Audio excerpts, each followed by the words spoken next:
शादी ये तुम्हारे बाप की बीमारी सिर्फ मेरी हो, मैं तुम्हें किसी और का नहीं होने दूंगा।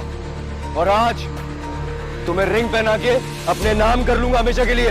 वो 2 टके की लड़की नहीं है, मेरी मोहब्बत है, वो मेरी है, वो यहाँ रहती है, क्या रहती है, क्या। इमेजिन करो कि टीवी के आगे एक ड्रामा चलता है जिसमें हीरो हीरोइन से ज़बरदस्ती गन पॉइंट पर शादी करता है।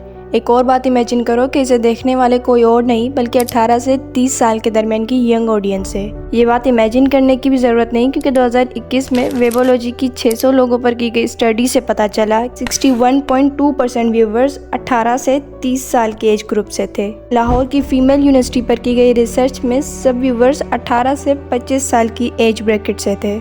Controlling, abusive, stalker, misogynistic, intentionally toxic male portraits को हाईलाइट करके एक रोमांटिक हीरो के तौर पर पेश किया जाता है और रिसेंट्स में जेन अल्फा में इन कैरेक्टर्स को काफ़ी पॉपुलैरिटी मिल रही है। अब ऐसे यूथ सेंट्रिक कंटेंट की वजह से सोसाइटी में सना यूसुफ जैसे केसेस होना और उमर हयात जैसे कैरेक्टर्स बनना बहुत आम सी बात है। अब यहाँ सवाल ये उठता है कि एक ड्रामे से तो कोई टॉक्सिक नहीं बनता। बिल्कुल ये बात दुरुस्त है, मगर हमारी ड्रामा इंडस्ट्री भरी पड़ी है ऐसे ड्रामास से। इश्किया, कैसी तेरी खुदगर्जी, खानी, इश्क, दीवानगी, तेरे बिन, जख्म, हब्स, ए मुश्ते खाक और अगर आगे नाम लें तो एक लंबी चौड़ी लिस्ट बन सकती है इन ड्रामास की। फिर इन सो कॉल्ड ड्रामास को लक्स स्टाइल अवार्ड और मल्टीपल अवार्ड्स के लिए नॉमिनेट करके इन्हें ग्लोरीफाई और जस्टिफाई किया जाता है। सोसाइटी पर इसके असरात की बात करें तो 1976 में अमेरिका में एक रिसर्च की गई। रिसर्चर जॉर्ज केपनर ने 2 लोगों का मुकाबला किया, एक वो जो टीवी ज़्यादा देखते थे और एक वो जो टीवी से दूर रहते थे। इस स्टडी का नतीजा बहुत हैरानकुन था।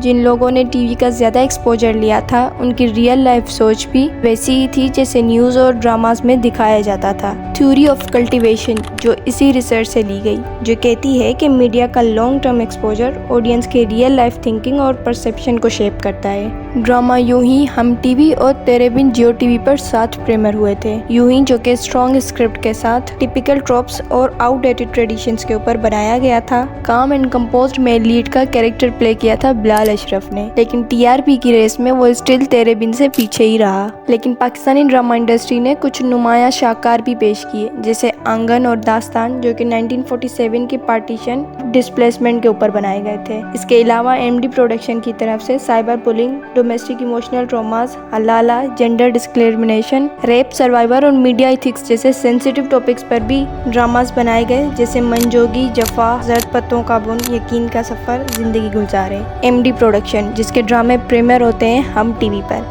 लेकिन जियो और एआईवाई के कंपैरिजन में अगर देखा जाए तो सब्सक्राइबर्स का सबसे कम नंबर हम टीवी के पास है। सवाल आता है क्यों? क्योंकि हमारी सोसाइटी में टॉक्सिक मैस्कुलिनिटी और विक्टिमाइज्ड फेमिनिटी बेस्ड ही ड्रामास बिकते हैं। हमें यहाँ ज़रूरत है नज़र का एंगल बदलने की, समझने की कि ड्रामा सिर्फ एंटरटेनमेंट नहीं बल्कि सोसाइटी की तरबियत का जरिया भी है। जब हम अपनी पसंद और सोच बदलेंगे तो ही कंटेंट बदलेगा।